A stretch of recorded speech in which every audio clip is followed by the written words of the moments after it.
हाँ भाई देखिए, एक बार आपकी एमटीपी सॉल्व कर लेते हैं। अभी रिसेंटली आपके एग्जाम है भाई सीएमए फाउंडेशन के, और सीएमए फाउंडेशन के अंदर लॉ में कुछ एक टॉपिक हमने डिस्कस किए थे। लॉ में कुछ चैप्टर्स पढ़े थे, गिनती के सिलेक्टेड चैप्टर्स थे आपके भाई। एक बेसिक इंट्रोडक्शन था, एक कॉन्ट्रैक्ट, सेल्स, नेगोशिएबल, और एक आपका कम्युनिकेशन। बेसिक बेसिक ये सारी चीजें हमने देखी थी भाई। और इन बेसिक टॉपिक से आपके 50 एमसीक्यूज बनते हैं। उन एमसीक्यूज को अपने को अच्छे से देखना है। बहुत बार ऐसा होता है कि इन एमटीपी से ही 70-80% चीजें कवर हो जाती हैं, एक फॉर्मेट समझ में आ जाता है। देखिए भाई, टोटल आपके 50 क्वेश्चंस होते हैं, 50 एमसीक्यूज हैं। एक एमसीक्यू 2 का है, सबको पता है, कोई नई बात नहीं बता रहा हूं मैं। बस एक चीज का ध्यान रखना, 50 में से कुछ एमसीक्यूज ऐसे होंगे जो आप बिल्कुल इजी वे में कर सकते हो सकता है ऐसे एमसीक्यूज आपके 20-25 हो।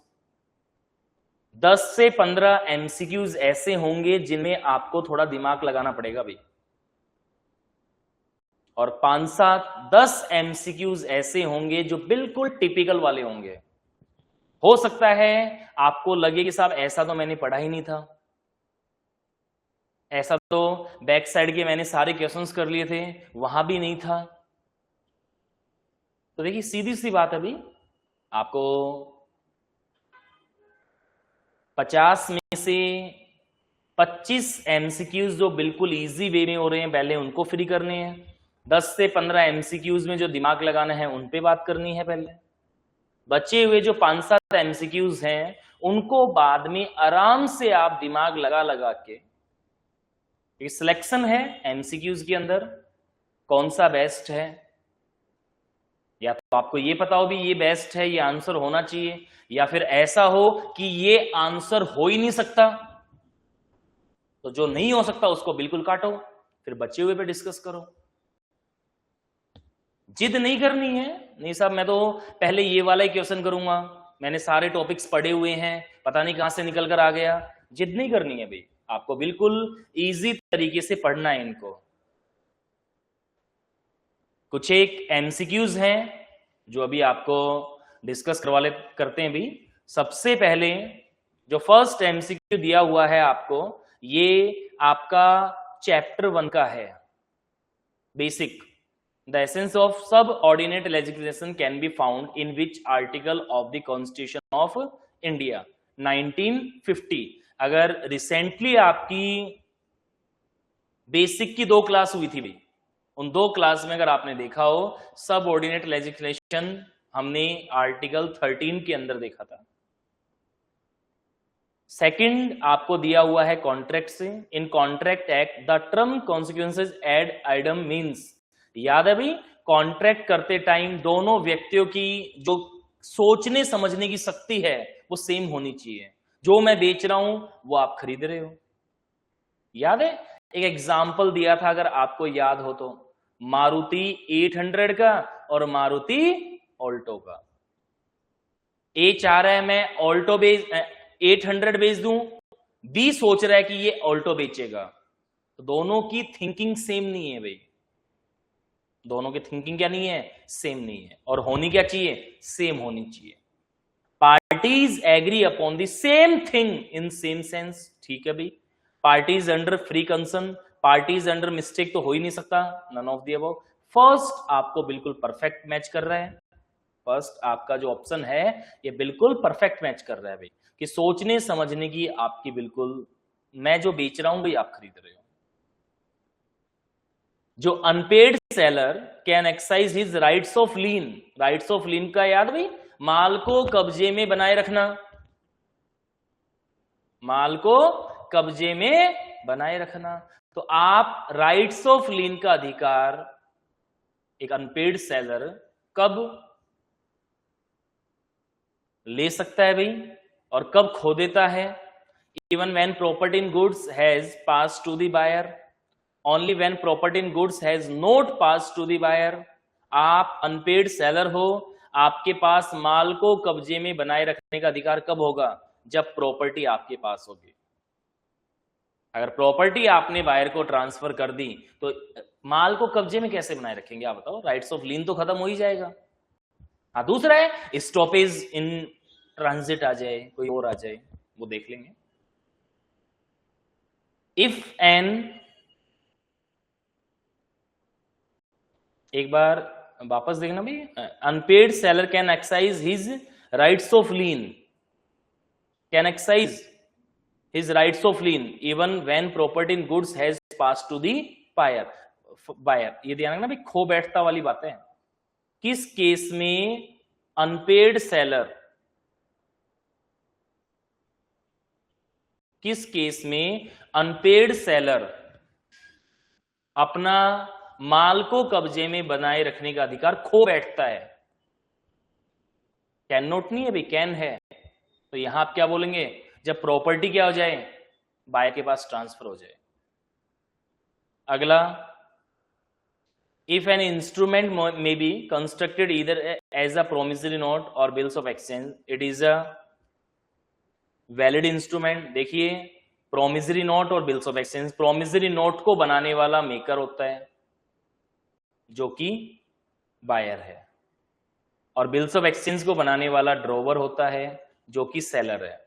अब यहां बोल रहे हैं कि पार्टी जो है नेगोशिएबल इंस्ट्रूमेंट के, वो if an instrument may be constructed either as a promissory note और bills of exchange, it is valid instrument, ambiguous, returnable हमने पढ़ा ही नहीं, नन ऑफ द अबव। तो वैलिड तो हो ही नहीं सकता साहब, दोनों चीजें अलग अलग हैं। एक को बनाने वाला मेकर है, एक को बनाने वाला खुद ड्रॉवर है।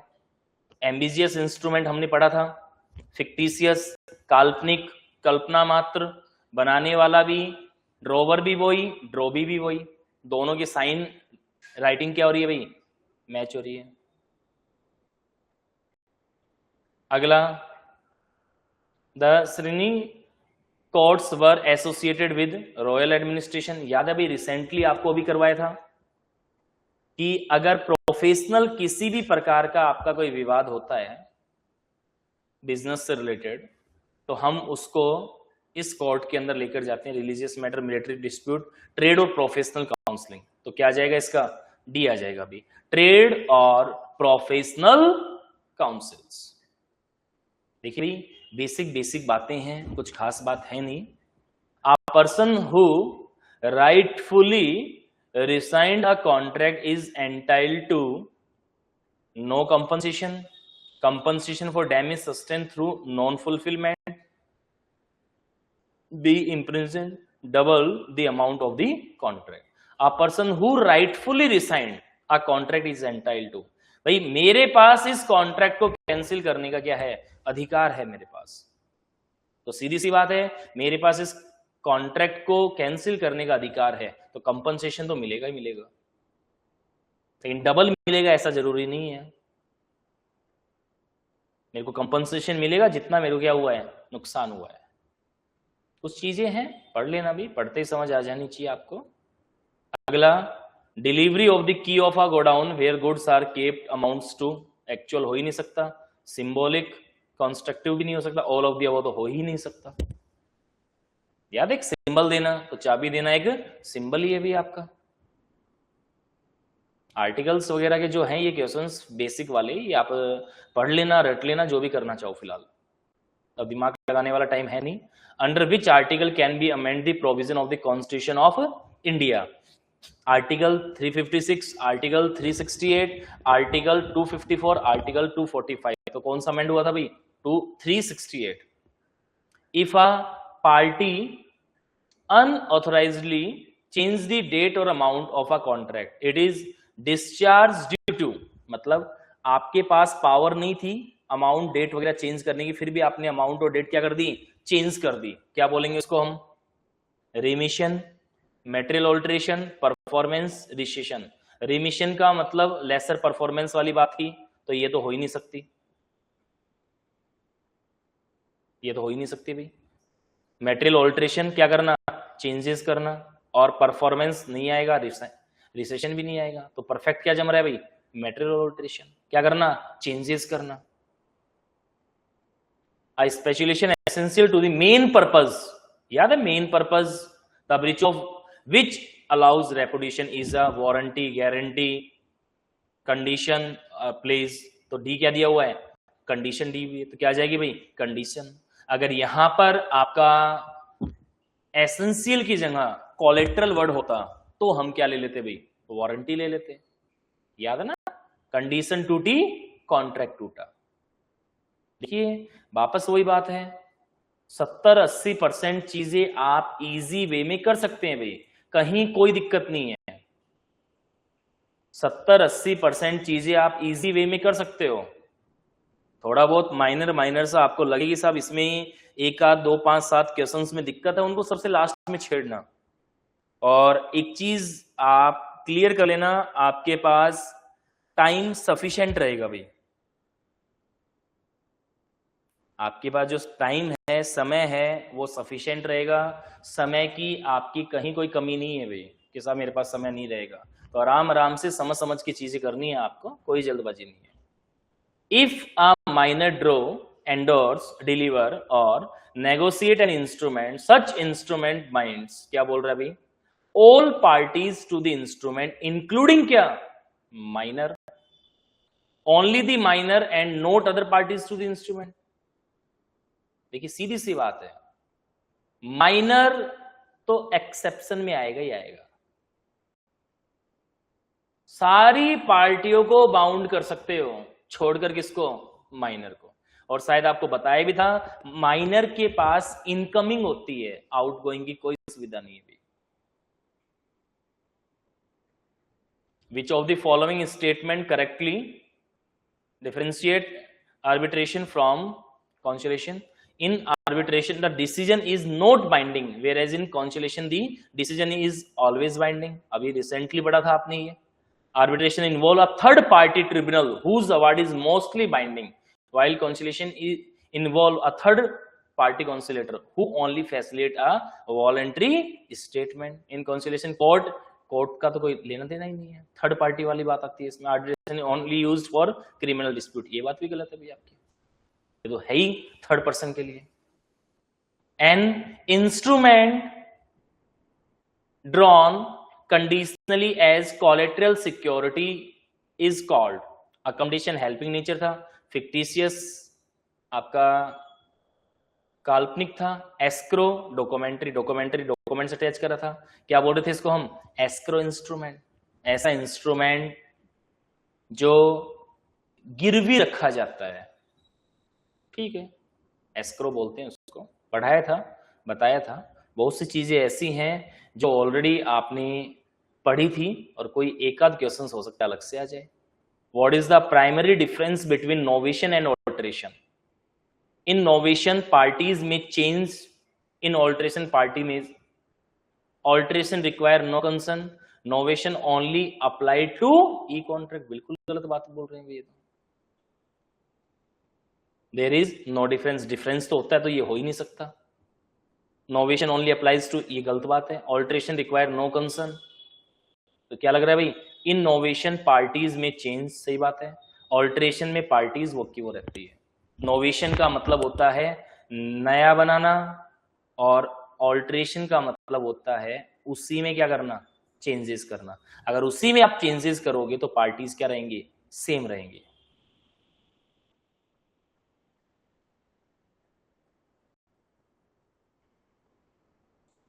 A sale creates a right in rem, whereas an agreement to sale creates a rights in personam। आगे वही बात है, लो पहला ही आगे, right in legality, right to destroy, ये तो कोई पॉइंट पढ़े ही नहीं हमने। सेल्स में आपको बताया था राइट्स इन रैम वस्तुगत अधिकार, और एग्रीमेंट टू सेल्स में क्या होता है, व्यक्तिगत अधिकार होता है, अगर आपको याद हो तो, व्यक्तिगत अधिकार और ये वस्तुगत अधिकार। If the words not negotiable are used with special crossing in a check, the check is not transferable, transferable, negotiable under certain circumstances, none of the above. देखो सीधी सी बात है, if the word not negotiable का मतलब होता ही क्या है, नॉट ट्रांसफरेबल। अरे बताया ना, चैप्टर के नाम से ही बताया था आपको, नेगोशिएबल का मतलब क्या होता है, ट्रांसफरेबल, तो नॉट नेगोशिएबल का मतलब नॉट ट्रांसफरेबल। इसमें क्या ही है भाई, तो 16 ए आ जाएगा आपका। What kind of structure does the Indian Constitution have? Unitary, federal, autocracy और टोटलिटेरियन। बताइए भाई क्या था इसमें, federal. What is the standard grace period for payment of a bill other than those payable on demand? तो यहां पहली बात तो ग्रेस पीरियड दिए भी जाते हैं तो उसका एक टाइम पीरियड होता है, 7 दिन, 15 दिन, 1 महीना तो कहीं नहीं था, टाइम होगा तो भी 3 दिन होगा। और अदर देन इसने क्या बोल दिया, पेबल ऑन डिमांड, डिमांड पे कभी आपका ग्रेस पीरियड होता भी नहीं, ये बात भी सही है। मैं तो कह रहा हूं 3 दिन देखते लग रहा था, आंसर यही आना है। If goods are sent on sales और रिटर्न बेसिस, याद है, पसंद आए तो रख लेना, नहीं वापस भेज देना। Property passes to the buyer when he signifies approval, he placed the goods to a third party, he retained the goods beyond a reasonable time, any of the above। सही बात है भाई, बातें तो ठीक है। सेल्स और रिटर्न बेसिस में हम प्रॉपर्टी बायर के पास पास हो गई, कैसे मानेंगे, अप्रूवल दे दे, सही बात है। उसने थर्ड पर्सन के पास वो माल गिरवी रख दिया, गिरवी कब रखेगा भाई, जब उसने ले लिया हो, दोनों पॉइंट सही है। he retained the goods beyond a reasonable time, all of the above। A contract of indemnity is entered into for the primary purpose of earning interest, protecting the promisee from loss। ठीक लग रहा है ये, providing a loan, acting as a witness, नहीं भाई सही बात है। इंडेमनिटी का मतलब क्षतिपूर्ति वाला कॉन्ट्रैक्ट था, सामने वाली पार्टी को क्या करना, प्रोमिसी को लॉस से बचाना। चेक कर लीजिए। A while filling up the insurance application form, stated his age as 25, believing it to be true. His actual age was 27. The Life Insurance Corporation issued a policy in favor of charging a lower premium than what it should have charged if the actual age had been given. This is a case of fraud, misrepresentation, undue influence, mistake।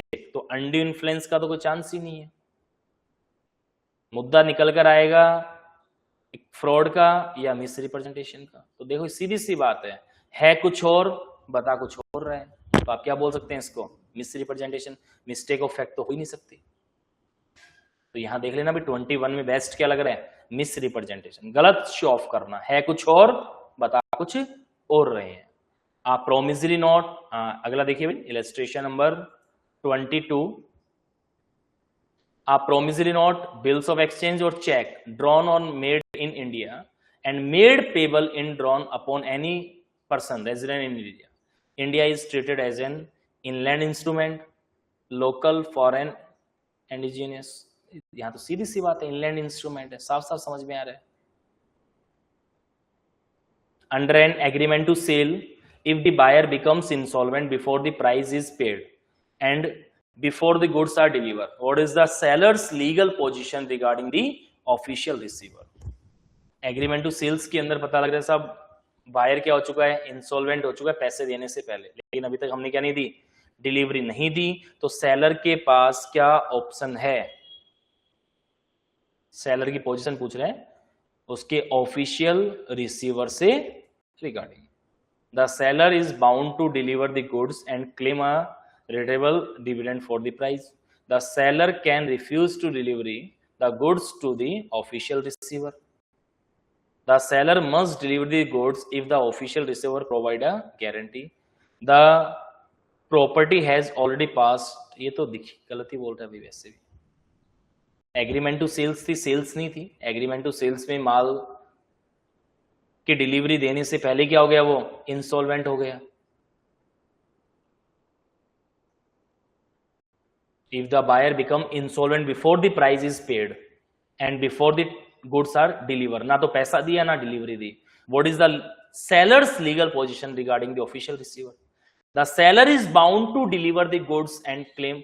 अरे भाई सीधी सी बात है यार, ना तो माल दिया ना पैसा दिया, ठीक है, सेलर क्या कर सकता है, उसको रिफ्यूज कर सकता है, भाई फ्री, तू भी तेरी जगह फ्री, मैं भी मेरी जगह फ्री, फाउंडेशन में तो है ही नहीं. B having discovered a vein of or on the estate of A, adopt means to conceal and does conceal the existence of a or from A. Owing to A's ignorance, B is unable to buy the estate at a low price. The contract is valid, void. सीधी सी बात है, यहां पर भी साफ साफ दिख रहे हैं. आप जबरदस्ती किसी के ऊपर क्या बना रहे हो, दबाव बना रहे हो.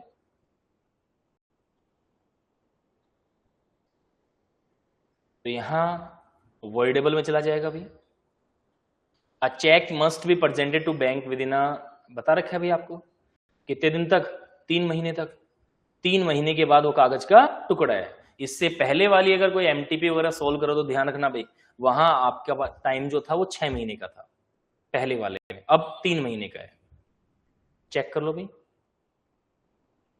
A Hindu already married with a living wife B enter into a marriage agreement with a widow of 30 years of age. This agreement is void because of being opposed to the public policy. का तो कोई matter ही नहीं लग रहा भाई यहां पर.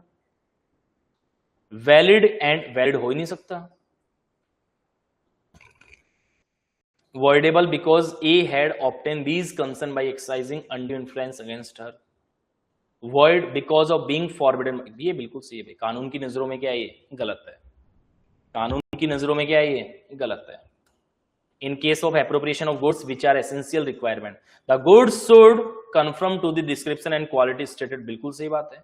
The goods must be in a deliverable state में होना चाहिए. The appropriation must be by the seller with the essence of the buyer. ये भी ठीक है. All of the above. All of the above. बहुत से क्वेश्चंस ऐसे हैं जो सेम टू सेम पहले हम कर चुके हैं अभी, वहां से मैच हो रहे हैं. Delivery of goods means voluntary transfer of position. बिल्कुल सही लग रहा है. कंपल्सरी तो वर्ड आएगा ही नहीं, एक्सचेंज बार्टर सिस्टम है ही नहीं. वॉलंटरी ट्रांसफर ऑफ ऑनरशिप अलग चीज होती है, यहां हम पोजीशन की बात कर रहे हैं. A telephone acceptance is complete when the offer is spoken into the telephone, heard but not understood by the offerer, heard and understood by the offerer, received, heard and understood by some person. नहीं सही बात है भाई, जिसको offer दिया उसको समझ में आ जाना चाहिए. एक्सेप्टेंस कंप्लीट मानी जाएगी, वो चाहे फोन पे हो चाहे किसी पे भी हो यार, बातें तो सेम रहेंगी. चेक कर लो. The term negotiation in section 14 of the Negotiable Instrument Act 1881 refers to the transfer of a bill of exchange, promissory note or check to any person so as to constitute the person the holder thereof. The payment by a bank on a negotiable instrument after due verification of the instrument.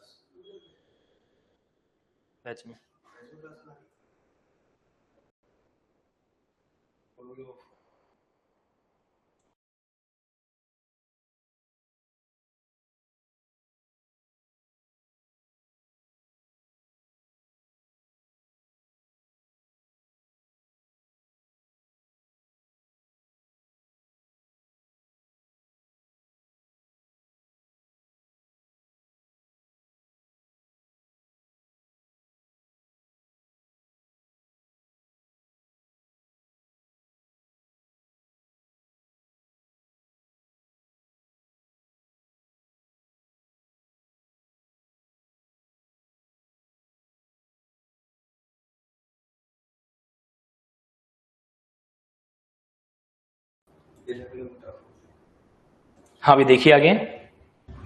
The term negotiation in section 14 of the negotiable instrument act 1881 refers to transfer of bill of exchange, promissory note, cheque to any person so as to constitute the person the holder of thereof. ठीक है.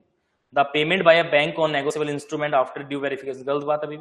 The bargaining between the, ये बिल्कुल नहीं भाई. जब B और सी नहीं हो सकता तो डी तो वैसे ही नहीं हो सकता. तो परफेक्ट क्या है, ए आएगा. कई बार आपको ये भी देखना है कौन सा क्वेश्चन आ सकता है और कौन सा नहीं आ सकता है. Which of the following best define an insolvent person according to the law of contract. Insolvent किसे बोला गया है कानून की नजरों में? A person who refuse to pay his debt despite having money, a person who is unable to discharge his liability, a person who has more assets than liability, बिल्कुल गलत बात है। A person who is under, ये बिल्कुल गलत बात है, minor तो इंसॉल्वेंट हो ही नहीं सकता।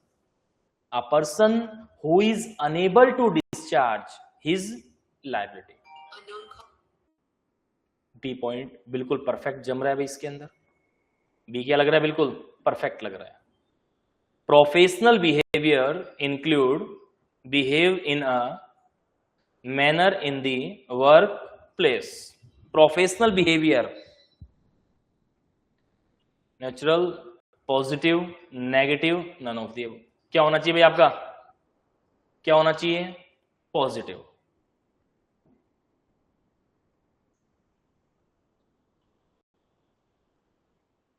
What is the primary object of crossing a check? To make it look professional, to ensure the check is never dishonored, to provide protection and safeguard to the owner of the check। ठीक है, C point थोड़ा ठीक लग रहा है हमारे को। To allow the holder to get cash immediately, गलत बात है भाई, ये तो होगा ही नहीं क्रॉसिंग में। सी पॉइंट परफेक्ट है, मोर प्रोटेक्ट होता है इससे। चेक कर लो। 33, 34, if no mode of acceptance is prescribed in the offer, acceptance must be communicated by any secret method, some usual and reasonable mode, only by post, only by telegram। if no mode of acceptance is prescribed in the offer, acceptance must be communicated, मतलब आपको acceptance कैसे चाहिए, आपने किसी भी प्रकार से क्या नहीं किया भाई, बताया नहीं। तो एक्सेप्टेंस कैसे होनी चाहिए? Secret method, some usable and reasonable mode आता है भाई, हमेशा क्या आता है? Reasonable mode. पोस्ट टेलीग्राम कुछ नहीं आएगा इनमें से। टाइम नहीं हो तो भी रीजनेबल, और ऑफर का तरीका नहीं बता रखा, एक्सेप्टेंस कैसे देनी है तो भी रीजनेबल वर्ड। देख लो भाई, reasonable. Why is it important to avoid beating around the bush in communication? To confuse the listener, to keep the message precise and clear, to make the conversation longer, to impress। देखिए ए और C point तो same से लग रहे हैं, तो ए होगा तो सी होगा, सी होगा तो ए होगा, और इंप्रेशन की कोई बात ही नहीं है, तो ये तीनों पॉइंट तो हो ही नहीं सकते। तो परफेक्ट क्या जम रहा है? बी जम रहा है, बिल्कुल मैसेज क्लियर होना चाहिए, अवॉइड करना चाहिए भी। Which form of written communication present the actual financial status of a company? Product disclaimer, financial reporting, marketing communication, internal communication. तो यहां आप क्या बोलेंगे भाई? Financial reporting. ऊपर वर्ड नाम से भी समझ में आ रहा है। A, B and C, C minor है, executed a promissory note in favour of P. Letter P should all three for payment. Which of the following is correct? All three are personally liable, बिल्कुल गलत है, सी तो liable होगा ही नहीं वैसे भी। The promissory note only C minor is liable, बिल्कुल गलत पॉइंट है। तो the promissory note is void because C is minor. A and B are liable, सही बात है, माइनर लाइबल नहीं होता है भाई। माइनर को जो देना है वो दे दो, इनकमिंग है लेकिन क्या नहीं है? आउटगोइंग नहीं है। अगर आप इनकमिंग की बात करो तो इनकमिंग है, आउटगोइंग नहीं है भाई। चेक कर लीजिए, चेक कर लीजिए भी। 37D सेम एग्जाम्पल आपने बहुत बार पढ़ा होगा, मैंने पढ़ाया भी है। A singer, A is a singer, enter into a contract with B, the manager of theatre, to sing at his theatre 2 nights every week for the next 2 months. B agreed to pay her 100 rupees देगा भाई per performance per night. On the 6th night, A will fully absent herself from the theatre. What is B entitled to do? B must continue the contract, गलत बात है। B can put an end to the contract, ठीक है। B must pay A for all remaining, गलत बात बिल्कुल। The contract automatically become void. Perfect क्या है? बी है भाई। बी क्या कर सकता है? उसको एंड कर सकता है, कैंसिल कर सकता है। क्या है अगला? 39 पढ़िए भाई। इन अ cell of 20 hogshead of sugar out of a larger quantity, 4 were filled and taken away by the buyer. The remaining 16 hogshead were later filled and the buyer was informed. The buyer promised to take them away, but before he could do so, the goods were lost. Who bear the loss?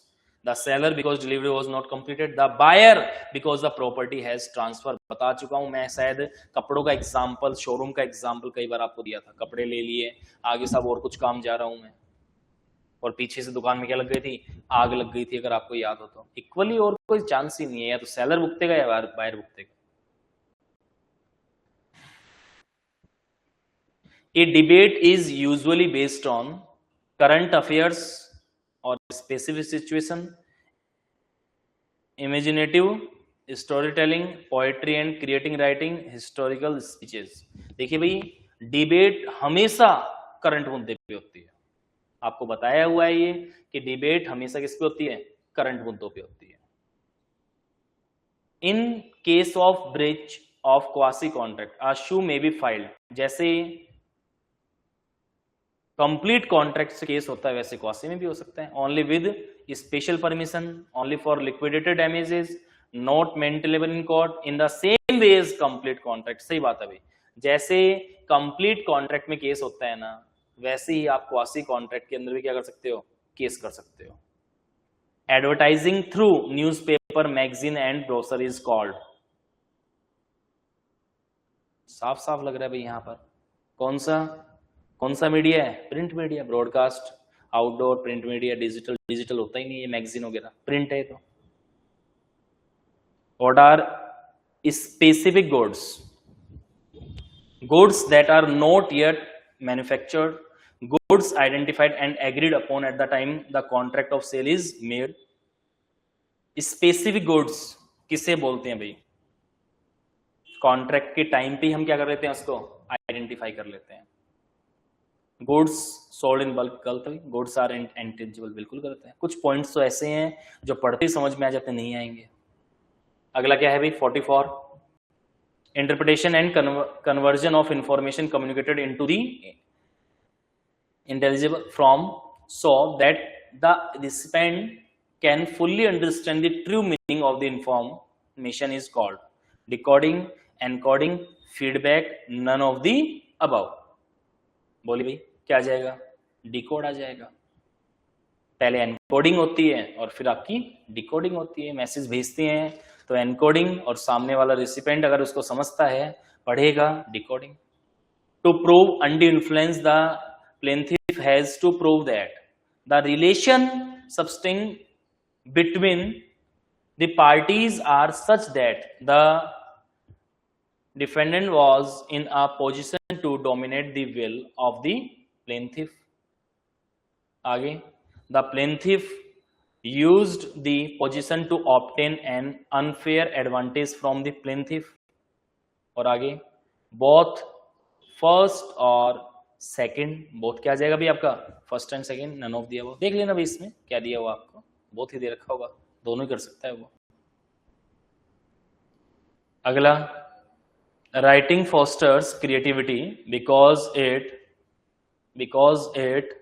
stop thinking, limit imagination, encourage reflection and idea development। आ गया ना वही idea word। reading your writing before sending helps to, क्या बोल रहा है भाई ये?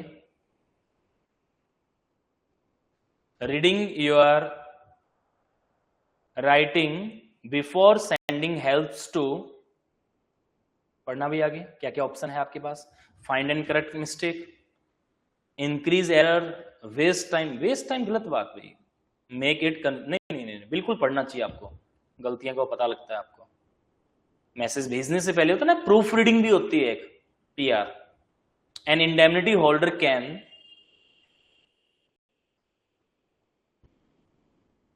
recover cost of defending a suit if he acted against the promiser's order, he acted carelessly, he acted prudently and within authority, he refused to defend.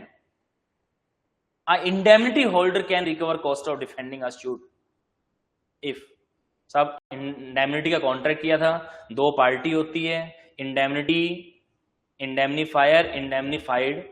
आपको कहा गया कि साहब आप हमारी तरफ से क्या लड़ो, केस लड़ो, अगर आपको कुछ भी होता है तो उसकी सिरदर्दी हमारी, रिकवर कर सकता है, कर सकता है। He acted prudentially and within authority, अगर अथॉरिटी में क्या कर रहा है, वो काम कर रहा है। तो in the adoption stage members function in a single cultural capacity, no cultural capacity, monocultural और bicultural। क्या आएगा, बाइकल्चरल। बताया था ये भी, अगर पढ़ा हो तो। नहीं पढ़ा, कुछ क्वेश्चंस बताए भैया आपको, 40 में 50 में से 5-7 क्वेश्चंस आप देख लेना। अब इतना आपको लोड लेने वाला काम नहीं होना चाहिए। सेमेटिक बैरियर्स अराइज व्हेन, क्या था भाई इसमें, अलग अलग भाषा में बोलना। याद हो शायद आपको एक एग्जाम्पल दिया था चेन्नई एक्सप्रेस वाला। Both parties remain silent, both parties speak different language, बोल तो रहे हैं लेकिन भाषा अलग अलग है। देयर इज नो मैसेज, गलत है ये तो। पीपल रिफ्यूज टू टॉक, क्या आएगा इसमें perfect, both the parties speak different languages. देखिए भाई, अगर प्रॉपर आपने अभी तक पढ़ा हो, क्लासेस देखी हो, तो बहुत सी चीजें ऐसी हैं जो क्लास में हो चुकी हैं। 50 में से 40 क्वेश्चंस हो चुके होंगे, 5-7-10 क्वेश्चंस ऐसे हैं जो आपको हो सकता है कि नहीं लगते हैं। वो हर MTP, हर क्वेश्चंस के अंदर, मॉक टेस्ट के अंदर भी होते हैं। तो जितने आप अच्छे से कवर कर सकते हो उनको कवर कर लेना। ऐसा ना हो कि 5-7 क्वेश्चंस के चक्करों में 40-45 छोड़कर आ जाओ, बेवकूफी खुद की होगी भाई, स्वयं जिम्मेदार कहलाओगे फिर आप। ठीक है, 50 में से 4, 5, 6, 7 नहीं आ रहे हैं, लास्ट में देख लेंगे। और कौन सी हमारी नेगेटिव मार्किंग है, नेगेटिव मार्किंग भी नहीं है आपकी। तो एक बार कंप्लीट कर लेना भी, आप आराम से पढ़ लेना, 50 के 50 वापस ही MCQs देख लेना।